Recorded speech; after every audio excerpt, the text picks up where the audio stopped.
Assalamualaikum warahmatullahi wabarakatuh. Selamat siang semuanya. Ada anak-anak yang kami banggakan. Sebelumnya terima kasih banyak telah meluangkan waktunya. Perkenalkan, nama saya Ari Setiawan, bisa dipanggil Kak Ari. Saya mahasiswa Universitas Islam Malang yang kebetulan PPL di sekolahan ini SMK Negeri 4 Malang. Saya di sini menggantikan Ustadz Kholik sebagai guru PAI untuk 1 bulan ke depan, kurang lebih seperti itu. Jadi saya memohon kepada anak-anak semuanya untuk kerjasamanya dalam berkontribusi untuk nantinya mata pelajaran yang akan saya isi. Ya, kita akan memasuki pada bab kedua materi tentang syu'abul iman dan definisi iman.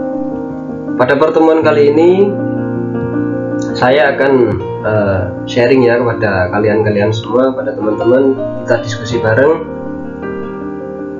Oke, lanjut. Bab 2, memahami hakikat dan mewujudkan ketauhidan dan dengan syu'abul iman atau cabang-cabang iman.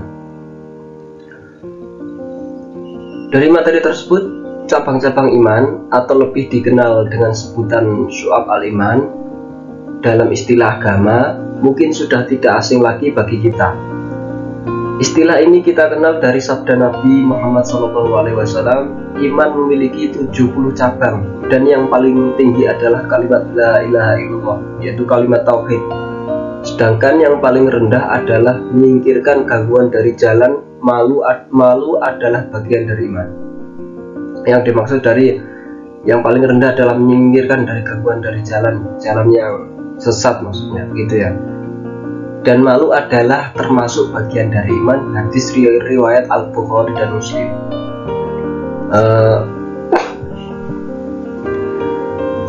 Mohon diperhatikan ya teman-teman semuanya, karena nanti apa yang kalian serap dari apa yang saya jelaskan bisa menjadi pemahaman untuk kalian implementasikan di kehidupan sehari-hari. Mohon disimak semuanya dan saya harapkan untuk masuk semuanya, tidak ada yang absen gitu ya, karena ada absennya di saya ini. Nah, definisi iman, apa sih iman itu? Pada dasarnya setiap manusia dilahirkan dengan fitrah, dengan memiliki fitrah. Jadi manusia dilahirkan, ketika kalian semua dulu pas waktu ketika lahir itu masih dalam keadaan fitrah, jadi dalam keadaan suci. Nah, baik itu suci tentang keyakinan adanya zat yang maha kuasa. Keyakinan ini dalam istilah agama disebut dengan iman. Nah, dalam istilah lain, iman itu adalah keyakinan atau percaya, meyakini. Ketika sampean dulu lahir, itu pasti ketika ada anak kecil, khususnya yang Islam, dari keluarga ibu bapak Islam, itu pasti diazani. Nah, itu seperti itu. Nah, jadi ketika kalian lahir dulu itu hakikat manusia itu udah fitrah, udah suci dari segala perbuatan, dari keyakinan maupun tindakan, itu udah suci semuanya. Nah, jadi istilah iman itu adalah kepercayaan yang sampean yakini, yang sampean percayai tentang ketuhanan. Itu adalah iman kalian. Meyakini bahwa Allah Subhanahu wa Ta'ala itu memang ada. Meyakini dalam segala perilaku kalian ketika kemana, berbuat apa, itu ingat kepada Tuhan bahwa Dia melihat kita semua ketika kita melakukan apapun itu. Dalam hal ini manusia telah menyatakan keimanannya kepada Allah Subhanahu wa Ta'ala sejak masih berada di dalam ruh. Itu sebagaimana yang tersebut pada Quran surat Al-A'raf ayat 4, juz 4 ayat 172, yang berbunyi, wa idza akhadha rabbuka min bani adama min zuhurihim dzurriyyatahum wa ashhadahum ala anfusihim alastu qalu bala alastu bi rabbikum qalu bala syahidna an taqulu yawmal qiyamati inna kunna an hadza ghafilin, yang artinya adalah, dan ingatlah ketika Tuhanmu mengeluarkan dari sulbi atau tulang belakang, ketika Tuhanmu mengeluarkanmu dari sulbi atau tulang belakang, anak cucu Adam keturunan mereka dan Allah SWT mengambil kesaksian terhadap roh mereka seraya berfirman. Yang dimaksud anak cucu Adam adalah ya kita semua ini, kita golongan dari cucu Adam, karena orang pertama kali di dunia adalah Nabi Adam alaihissalam. Seraya berfirman, bukankah aku ini Tuhanmu? Mereka menjawab, betul, engkau Tuhan kami. Kami bersaksi, kami lakukan yang demikian itu agar di hari kiamat tidak mengatakan sesungguhnya ketika itu kami lengah terhadapnya. Itu adalah dalil yang tercantum pada surat Al-A'raf, bahwasanya Allah berfirman manusia telah menyatakan keimanannya kepada Allah sejak masih di dalam ruh. Begitu. Oke. Pengertian iman. Secara etimologi, pengertian iman diambil dari kata kerja amana dan yu'min, yang artinya ialah percaya atau membenarkan. Dalam surat At-Taubah, dalam ayat Al-Quran surat At-Taubah ayat 62 menyebutkan bahwa pengertian iman adalah membenarkan. Sementara dalam hadis disebutkan pengertian iman ialah ucapan dengan lidah dan kepercayaan yang benar dengan hati dan perbuatan dengan anggota tubuh. Maksudnya ialah begini. Di sisi lain ada hadis juga menyebutkan bahwasanya pengertian iman adalah ucapan dengan lidah. Kita mengucapkan dengan lidah, terus membenarkan, mempercayai dalam hati, dan menerapkan dengan seluruh anggota tubuh. Seperti itu. Jadi contoh ketika saya ini mu'alaf ini atau Islamnya lah, saya sendiri iman kepada Tuhan saya. Saya mengucapkan dengan lidah bahwasanya saya percaya dengan adanya Tuhan, dengan adanya Allah SWT. Nah, ketika saya berbicara dengan lidah, dengan mulut, maka hati saya pun membenarkan, menguatkan bahwasanya memang benar-benar saya mempercayai adanya Tuhan. Setelah itu, saya sendiri menerapkan atau mempraktekkan dalam perbuatan sehari-hari. Nah, seperti itu. Contoh dalam kehidupan sehari-hari lah. Ketika teman-teman percaya bahwasanya teman-teman bisa mengendarai motor, maka teman-teman secara tidak langsung ketika ditanya orang, kamu bisa naik motor, teman-teman akan bilang, saya bisa. Dengan kata-kata mempertegas, saya bisa, teman-teman akhirnya memberanikan diri. Terus dari hati teman-teman menguatkan, memang betul, saya ini bisa, saya percaya saya bisa menaiki motor, khususnya motor yang kopling. Nah, seperti itu. Akhirnya teman-teman menerapkan mengendarai motor dengan anggota tubuh, menerapkan langsung. Akhirnya terbentuklah keyakinan bahwasanya memang benar-benar teman-teman bisa mengendarai motor. Nah, contohnya seperti itu. Dengan begitu pengertian iman adalah meyakini atau mengakui sesuatu dengan lafal dan membenarkannya dengan kesungguhan hati, kemudian mengamalkannya dengan berkata baik atau berperilaku baik sebagaimana perintah Allah SWT. Nah, ketika teman-teman sudah percaya bahwasanya Tuhan itu ada, Allah SWT ada, maka teman-teman meyakini dengan hati, mengucapkan dengan lisan, meyakini dengan hati akan apa yang ada di perintah Allah. Setelah itu mengamalkannya. Contoh seperti sholat Hari Raya Idul Fitri, meyakini memang betul hari-hari besar Islam seperti itu memang benar adanya dan itu termasuk perintah Allah. Akhirnya semua umat manusia melakukannya dengan keyakinan hati. setelah itu mengamalkannya. Begitu. Jadi akhirnya terjadilah hari raya Idul Fitri, hari raya kurban, puasa, sholat, haji, karena mereka semua manusia itu telah meyakini. Itu adalah pengertian dari iman. Nah, di sini ada beberapa cabang terkait dengan iman.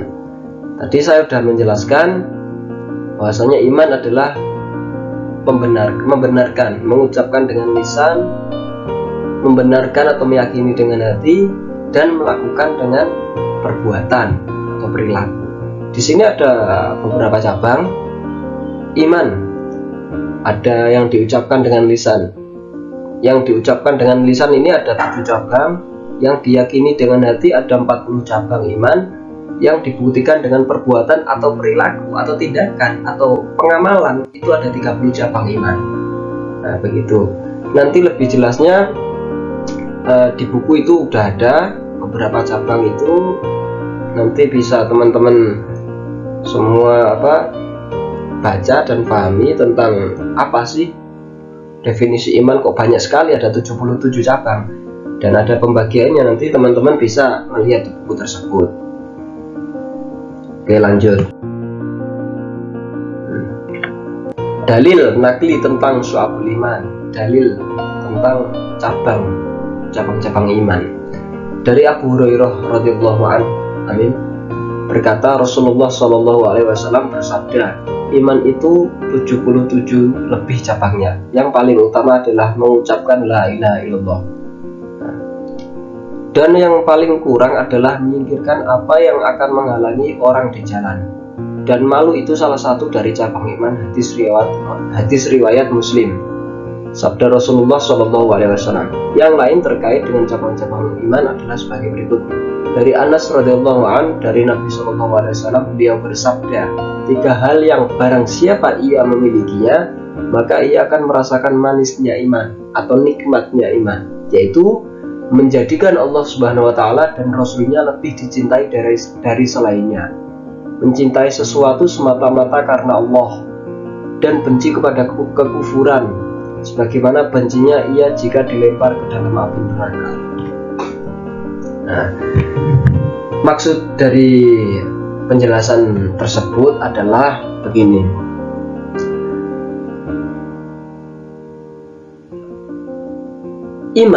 Iman itu tadi sudah saya jelaskan ada 77 cabang ya teman-teman.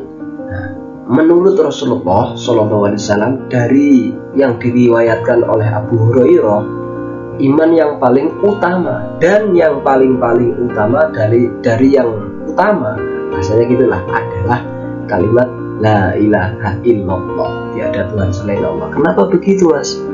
Karena begini, pada dasarnya orang bisa diakui Islam, orang bisa mu'alaf, orang bisa meyakini adanya ajaran Islam karena ketika ia mengucapkan la ilaha illallah dan mempercayai adanya Allah SWT sebagai Tuhan mereka. Itu adalah iman yang paling utama, tentang ketauhidan, keyakinan terhadap Sang Kuasa, Sang Pencipta itu.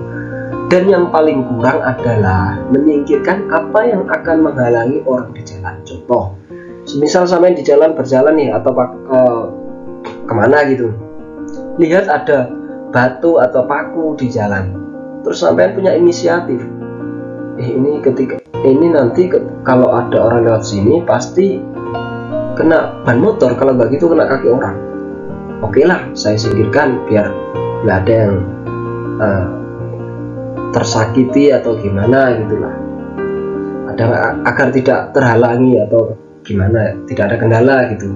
Nah, jadi teman-teman itu punya inisiatif untuk menyingkirkan apa yang akan menghalangi tanpa disuruh. Jadi inisiatif, peka terhadap lingkungan, situasi, kondisi yang tidak memungkinkan untuk orang lain lewati di jalan. Nah, itu teman-teman punya inisiatif untuk menyingkirkan apa yang akan menghalangi di jalan. Itu adalah iman yang paling kurang.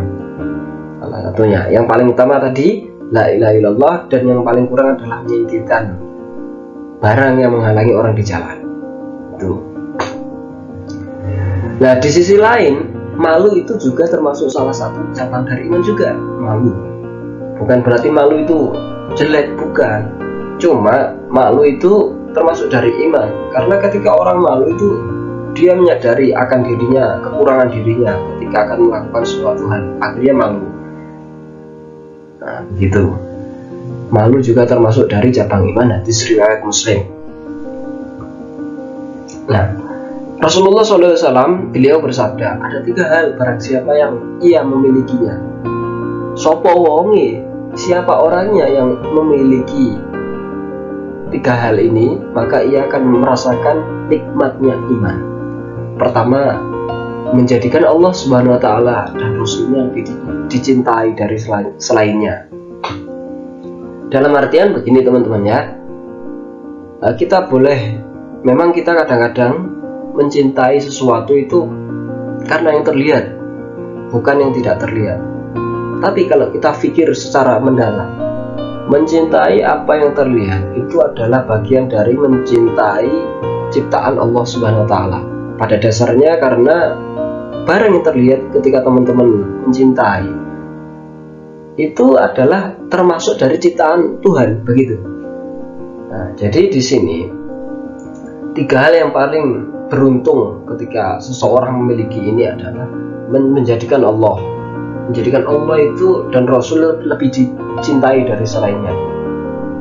Jadi kemana-mana selalu ingat, sedikit-sedikit ketika melakukan kesalahan ingat, melakukan kezaliman dikit ingat, langsung astagfirullah, langsung minta ampun.